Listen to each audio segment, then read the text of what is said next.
Hi, Gibaud, Gibaud.com, and today I would like to speak about something that is every day more and more present.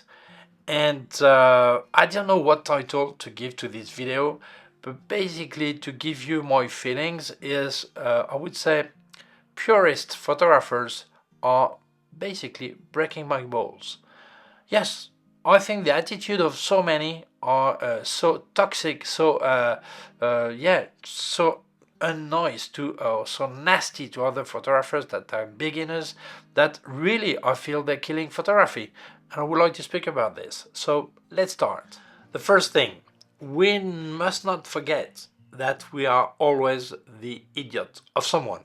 Yes, for me, maybe someone is an idiot, but for that person, I am the idiot. Okay, so this is why sometimes it's really hard to agree on things, and I'm going to speak for my opinion. It doesn't mean yours is wrong, but I speak about my opinion, obviously. So maybe I think you think completely wrong, and maybe you think I think completely wrong. So this is acceptable, that's the way it is, and that's it. What do I call a purist photographer? Well, basically, for me, these are the photographers that consider that photography is and can only be art. For them, it's only art. They do not accept anything that is not considered as art, artistic.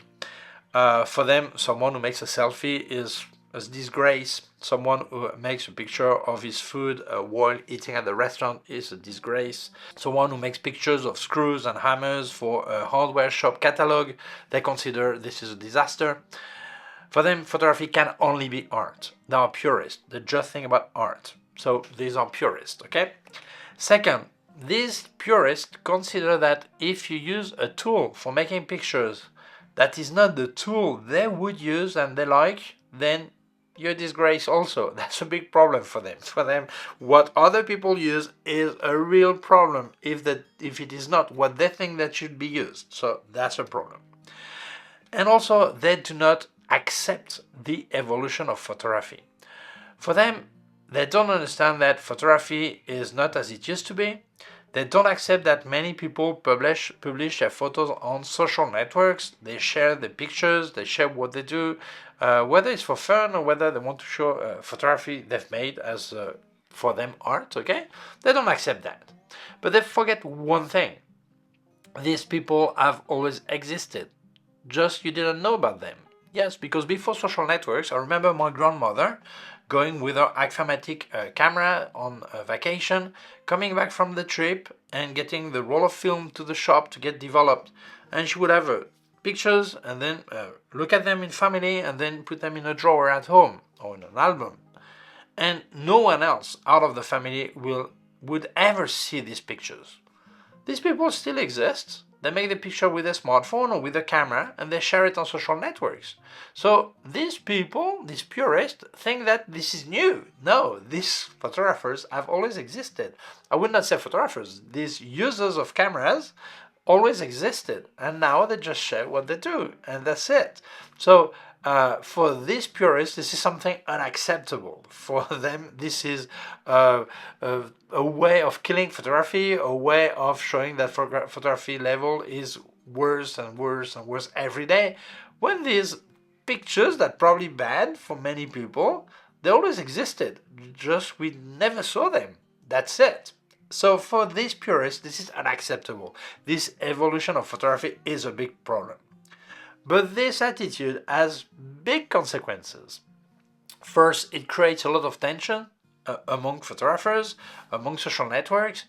People were just happily sharing the pictures, they get just slashed and they feel, whoa, what did I do?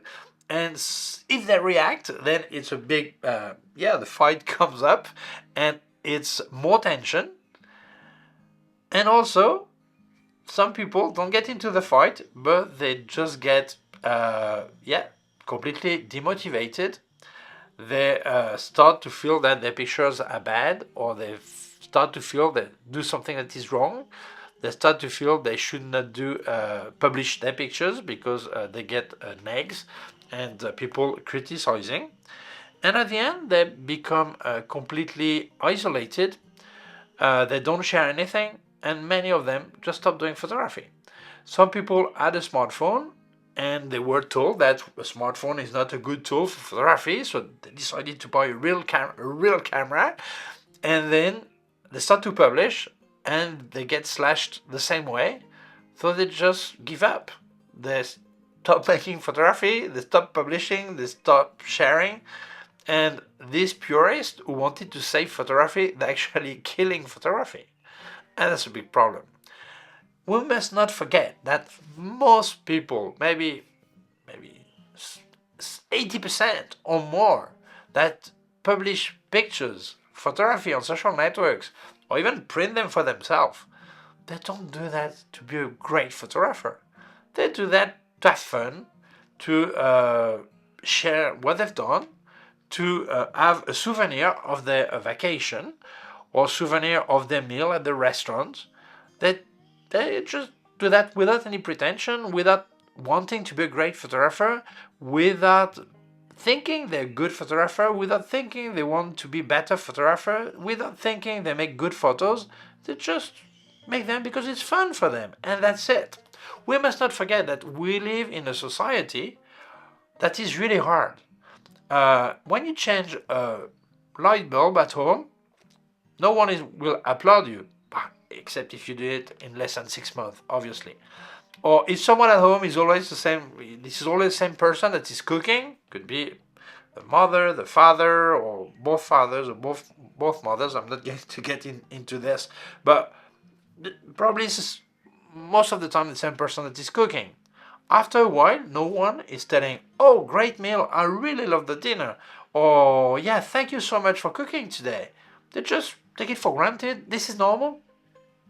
When you're at work, at the end of the month, you get your paycheck or you pay a gyro, and the boss doesn't come to you to say, "Eric, this month you made a great work. Thank you so much for your implication in the business." No, they just pay you, and they feel that as they pay you, well, you do the job, and that's it. And you don't get this human reward, this thank you. So for many people, publishing pictures on social networks is a way of getting, "Oh, I like your picture." Maybe this like under just a picture, this small heart, is just courtesy. Your picture is not especially good, but some of your contacts feel, "Oh, I'm going to put a like, you will be happy."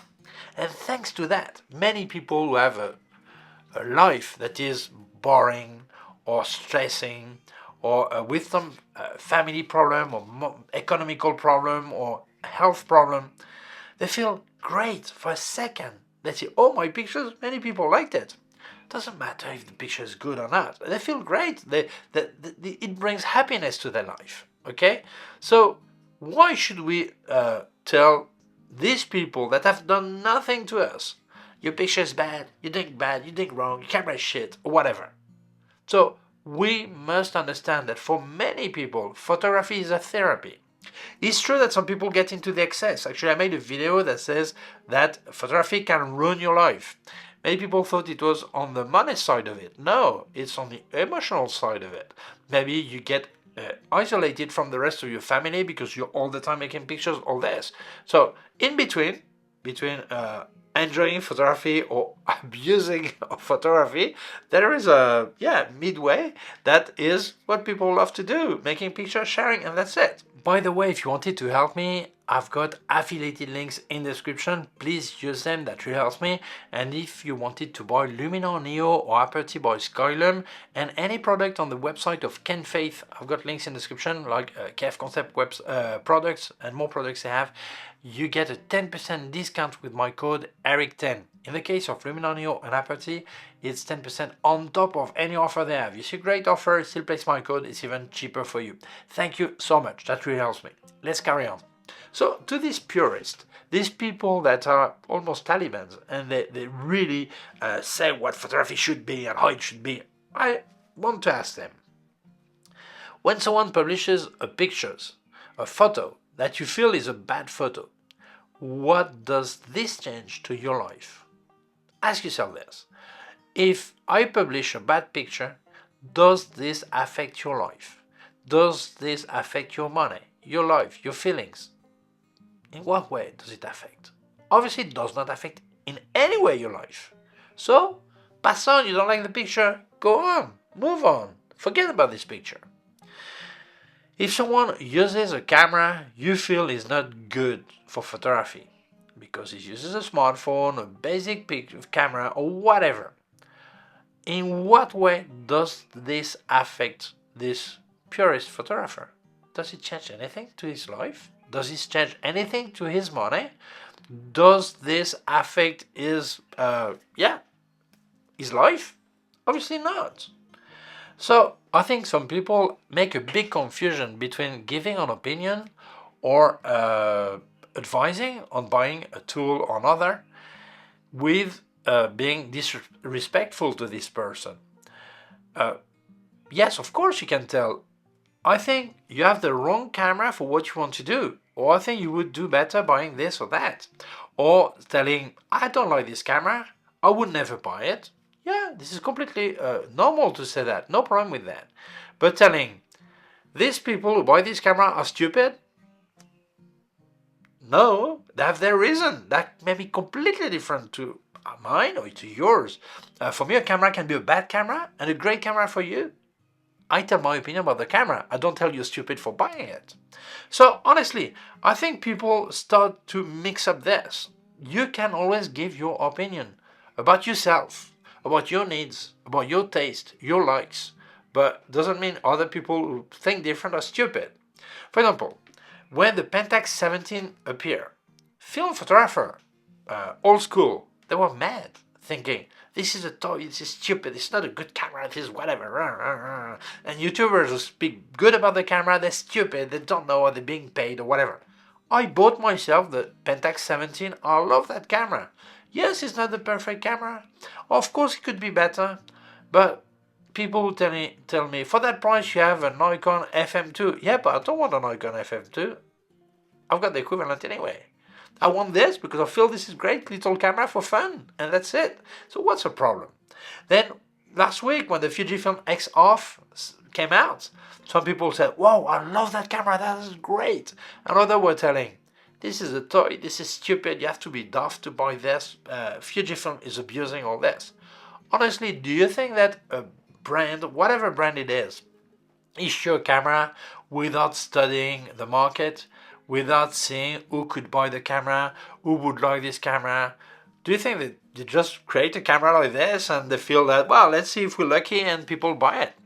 Obviously they make a lot of study. Yes, sometimes they can make a mistake, sometimes they can go wrong, but normally they know what they're doing. So simply when you see a camera that you don't like, it's probably not for you. Doesn't mean this is a bad camera, it's simply not for you. Sometimes it's a price problem that I can understand. For example, when I criticized the S9, I said, you lack this, for that price. And I said, if this camera, Lumix S9, would cost 1100 euros, I wouldn't tell the same thing. I would say, well, for 1100 euros, what they give is okay, but not for the 1700 euros it cost when it came out. A year after, how much is the Lumix S9? 1100 euros. Did they listen to me? Obviously not, but they listened to the market and they saw that what they were asking for that camera was too much, especially because Lumix has great S5 Mark II with a similar price when they have special offers, or the S5D and things like this. So the price was too high for the S9 for what it offered, okay? Does this make a bad camera? Well, for the price it costs now, it's acceptable. Maybe I would buy it as a B-roll camera, I don't know, but not for 1700 euros. Does this mean people who bought that camera are stupid? No, obviously, that's the reason they feel the price was right for them, for whatever, and they need to be respected. Although I don't like the camera for the price it cost. If we speak about smartphones, is it a problem for me that someone makes picture with a smartphone? And actually, when you look at a picture that is published, we cannot know what camera was used for it. So, does this matter? I cannot tell if it was that brand, or that brand, or that brand. This is why most of us, we write which camera we used for the picture. So, obviously, it doesn't matter.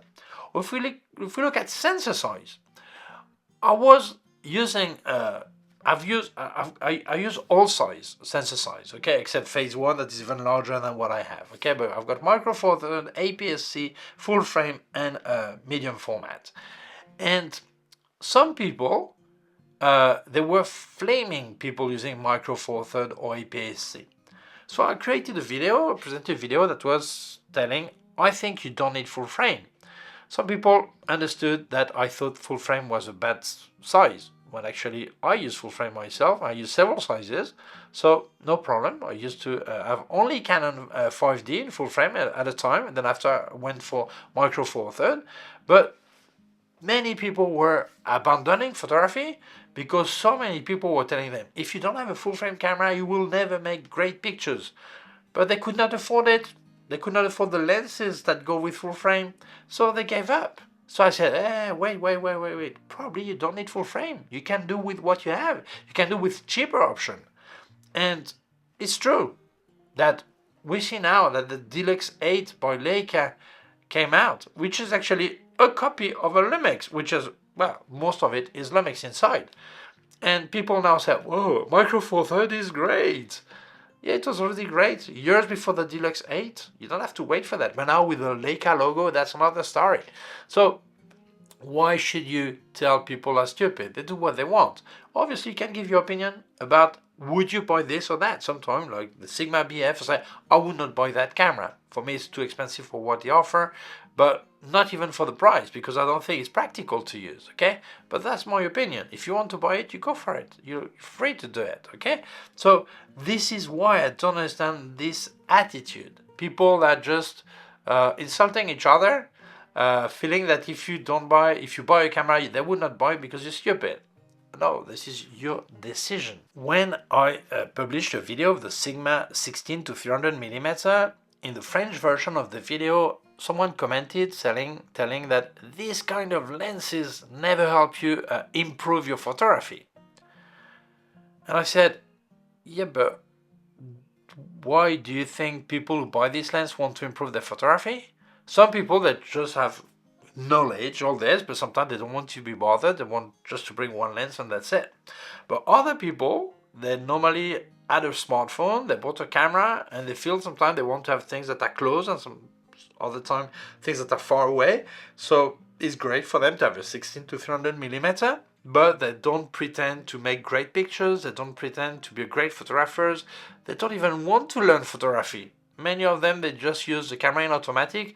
What they're happy with is that when they go home after the vacation or a trip on Sunday, they see a picture that they recognize it's themselves, their wife, and the kids.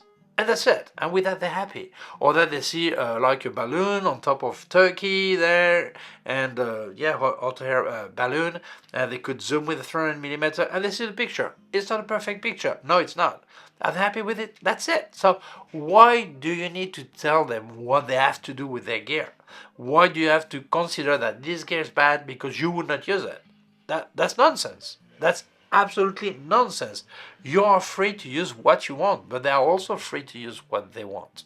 And sometimes I even recommend cameras that I don't buy myself because I don't like them for me.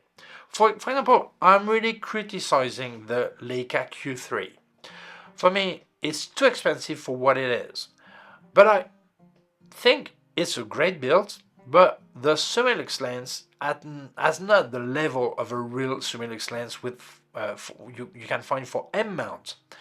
And when I tested the Leica Q2, I liked it because I think the lens at that time resolved better the sensor resolution, the 47mm of the Q2, but the Q3 is, I think they should have changed the lens for the 16mm. Okay, that's my opinion. Okay, the test I've made, for me, proves that it is this way. But still, I remember Olivier's a friend who actually had a Fujifilm and also a Canon R5. Travels a lot, and I thought for the type of picture you make, I think the Leica Q would be great. At that time the Q3 did not exist, okay? So went to a Leica shop, they lent him a Leica Q2, he tested it and he said, Eric, you're right, I love the camera. But I'm going to wait for the Q3 that it appears it's going to come up in a month's time or 2 months' time. I was told, the rumor says, because there will be a flip screen, and I'm really told, for me it's hard to be at floor level, flip the screen, I see the screen, I need a flip screen. I think it's better for me, so I'm going to wait for the Q3, okay? He loves the camera, but it also tells me, Eric, you're right. I think there's no image I've made that have better image quality than what I did with my R5, my R5 and the lenses I have. So for him is the practical way. The build is beautiful of the Q3. Don't criticize that. But honestly, this is a camera I would not buy because I think it's too expensive for what it is. But still, there are some situations, someone explains what they want to do with the camera. I think for what you want to do, the Q3 or the Q2, I prefer to recommend the Q2 anyway, it's a camera for you. And that's it. And I think we have to place ourselves in the place of someone else. Understand that their needs are different from ours. And a camera that is not for me doesn't mean it's not for them. And that's it. And the price is their problem. If they feel that what they get and for them the price is no problem, well, it doesn't take away money from my bank account. If they want to spend that money, that's their business. I will not spend that money myself on that camera. Maybe I've spent more money than this on other camera, but that's their business. So please, let's relax. There's no reason to have such hating attitude among us. For most of us, photography is fun, sharing, meeting people, speaking about photography, about what we like. Why should we be unrespectful to others because they have a different vision of photography, or they have a different use of photography, a different use of gear? We don't need to hate each other. Doesn't matter. So please, to these purist photographers, relax. You're killing photography. You're killing the ambience. You're creating a toxic situation, a toxic world of photography. So why do you have this attitude? Well, because many people, they're just sour. These people, they're sour to see that when someone publish on Facebook a picture that they consider a bad picture, they're sour to see that they get thousands of likes. And their fantastic pictures that they consider an incredible photo gets only 1 like, and that makes them mad. They feel so bad about that, or they feel so. Why do you publish photography for being an egocentric, or because you want to share what you do? The important thing is that you like what you've done. You're happy with your pictures, and that's it. If it's your business and you make money out of photography, and you see that people prefer to contract someone you consider really bad instead of you, then you have to rethink your business, because maybe you're not up to date with what people are asking for or are ready to pay for. And maybe your prices or your concept or whatever you do is not okay now with the market. And like any business, you have to adapt yourself. If you feel that so many people publish bad pictures and yours are fantastic, you should be happy. You're on top of the rest. You're better than the rest, so you should be happy about this. If you feel someone who is using a smartphone instead of your great camera, and what he does is stupid to have bad gear, you should be happy. You have the best gear, better than his, so what's the problem? So please relax. There's space for everyone. Some people will consider photography as art. Some people will use it just for fun. Others like a therapy to share. It doesn't matter. Have fun. If you have your vision of photography that is art and you need such gear, yeah, respectable. But why do you need to disrespect other people? That's the way it is. So I hope this video is going to make people comment and tell their feeling, what they think about photography, how they see it, and please, peace and love, as Hippie says, okay? So that's it. Thank you so much for watching the video. If you feel it may interest other people, please share it on social networks. If you have not done it yet, please subscribe to my YouTube channel. The small button on here and also a small bell. If you click on the bell, you will get notified when I upload a new video. My website, ericgibaud.com. If you have any question, can leave a comment below. Don't forget, I've got affiliated links in the description. Please use them. That really helps me. And if you wanted to buy Luminar Neo or Aperty by Skylum, and also any product on Ken Faith website, I've got a link in the description, like K&F Concept products, you get a 10% discount with my code ERIC10. In the case of Luminar Neo and Aperty, it's 10% on top of any offer they have. You see, great offer, you still place my code, it's even cheaper for you. Thank you so much, that really helps me. Also leave you my PayPal account in case you wanted to make a donation. Thank you very much, please take care of yourself, and see you soon. Bye!